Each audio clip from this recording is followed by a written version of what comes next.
that year, a wave of mob violence and attacks on Jews spread across the whole of Spain, from Seville in the south to Barcelona in the north. The death toll was in the thousands.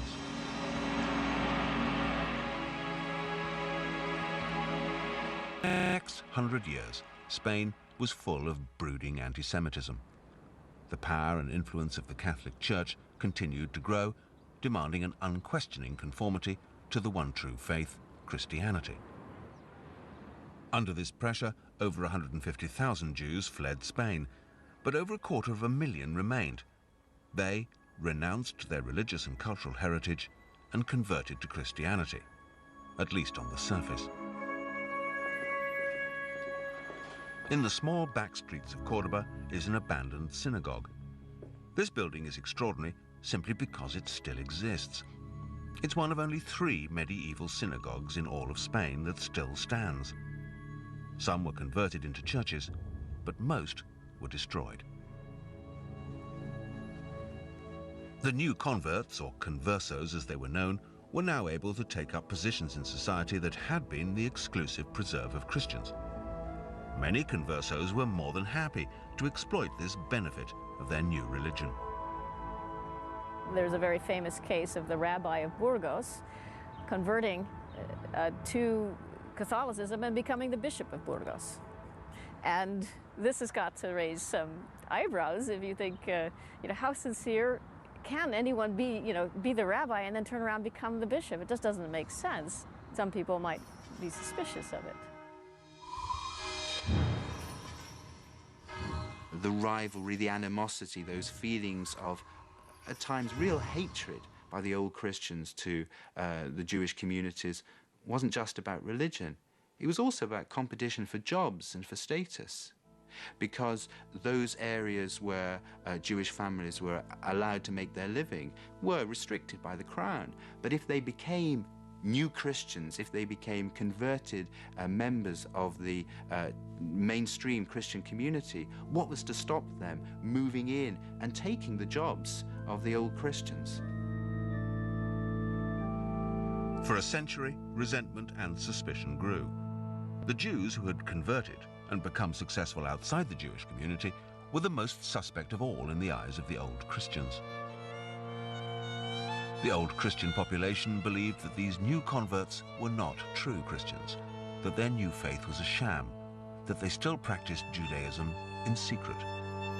Not surprisingly, when the Inquisition was created, its first targets were these conversos. The Inquisition was the first formal mechanism to cleanse Spain of false belief. The Inquisition was organized and methodical. It appointed teams known as tribunals and sent them all over Spain to uncover and exterminate heresy.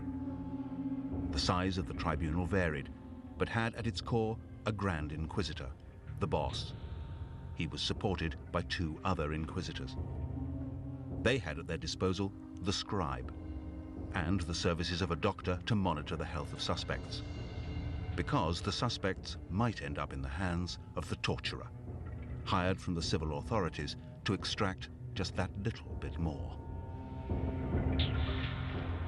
But what each tribunal also needed, more than anything else, was suspects. Heresy was surely being committed.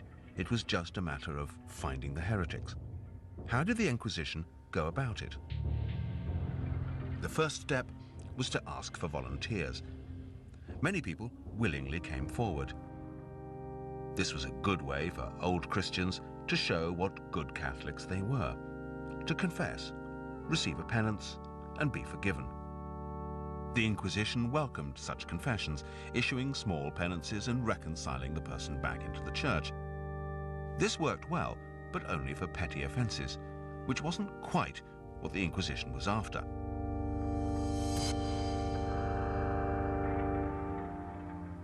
They impressed upon the population that it was their Christian duty to actively assist the Inquisition. In other words, to betray their friends, neighbors, and family. Even this wasn't enough, so further evidence was gathered by using informants, Inquisition spies.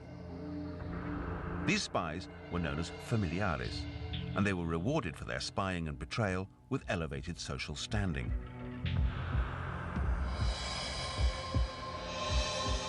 They scrutinized the lifestyles of their neighbors, eavesdropping on conversations, reporting anything suspicious back to the Inquisition. With no state intelligence force to call upon, the Inquisition developed methods that were both ingenious and effective. The only way it can collect information is by inviting the public to participate.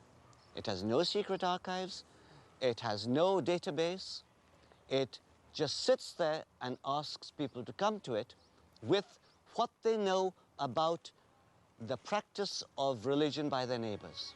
It is a system based on the populace as a whole participating in a great movement of espionage on their own neighbors. This was one of the darkest aspects of the Spanish Inquisition, and it would invariably lead to a knock on the door under the cover of darkness.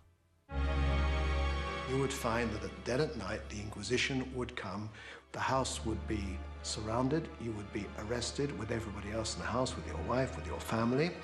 You would then be taken in a closed carriage to the Inquisition prison. Once they had their suspect behind bars, the Inquisition employed procedures that were truly sinister. The Inquisition never let the accused know who was giving the evidence against him. And this is one of the first things which opponents of the Inquisition in the early years of its establishment denounced very, very strongly. They said secret testimony is illegal. And of course it was illegal. It was not allowed by the laws, normal laws of Spain. But the Inquisition said, we must have it, because if we do not have it, we cannot proceed adequately. And so here we get the beginning of a chain of injustices which begins the big problem of the Inquisition and its procedures. To give the outward appearance of a justice system, an Inquisition prisoner did have the right to a defense attorney. But mounting any sort of credible defense was almost impossible. The Inquisition not only hid the identity of your accusers, they wouldn't even reveal the nature of the crime you'd been accused of. If you were investigated by the Inquisition, I think a great sense of desperation must have come over you, because you didn't know what you were being accused of. So how could you know how to defend yourself? It must have been an absolutely awful position to be in. So the pressures on an individual when the Inquisition came knocking at the door must have been absolutely unbearable. Isolated, scared, and disorientated, the prisoner would be thrown into jail. It's difficult to imagine the conditions in a medieval prison, but enough written information survives to paint a vivid picture. As one prisoner wrote upon his eventual release, "The cell floor was brick, the walls formed of stone and very thick. The place was very cold in winter and so damp that my clothes were in a state of perpetual moisture. Such was my abode for nearly 3 years." Although there were rules governing the conditions in which prisoners were to be kept, they were not necessarily adhered to. The local inquisitor was required to inspect the prison on a weekly basis, but this assumed he was doing his duty with care and attention, which wasn't always the case. One report on the conditions in the prison in Cordoba refers to the jail as Horrible dens, overrun with rats, snakes, and other vermin, where the wretched captives sickened in despair were starved, and the attendants maltreated them like dogs. The Inquisition tribunal in Cordoba was infamous not only for the conditions in its jail, but also for having a particularly sadistic inquisitor, Diego Luquero. He became notorious for arresting hundreds and hundreds of suspect Christians, that is, new Christians or conversos. And in fact, in 2 occasions in the early 16th century, he actually had over 100 people burnt in one afternoon. And the burnings took place just in front of the castle in what was ironically known, as it still is, as the field of the holy martyrs.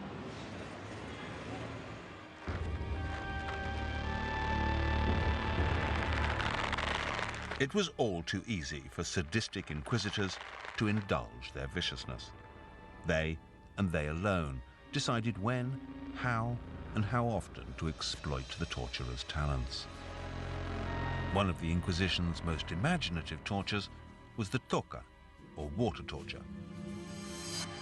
The victim was bound, secured to a rack, and forced to swallow a long length of absorbent cloth.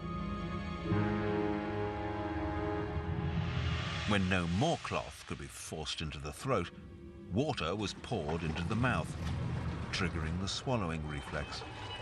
The victim would ingest more and more of the material until it entered his stomach.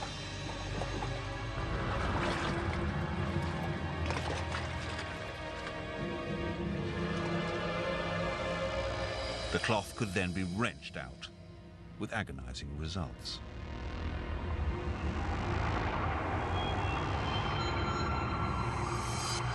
Although these early victims of the Inquisition were largely Jews, or at least suspect new Christians, anyone who was not an ethnic Spaniard and a true Roman Catholic had become unwelcome in Spain by the end of the 15th century.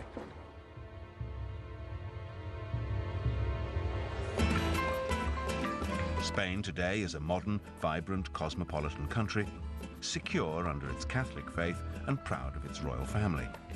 There are only a few visible signs of the Inquisition ever having existed. But 500 years ago, Spain, as we know it today, did not exist. The land was divided into a number of separate kingdoms. In the Plaza de España in Seville, ceramic murals chart the major events that have helped forge modern Spain.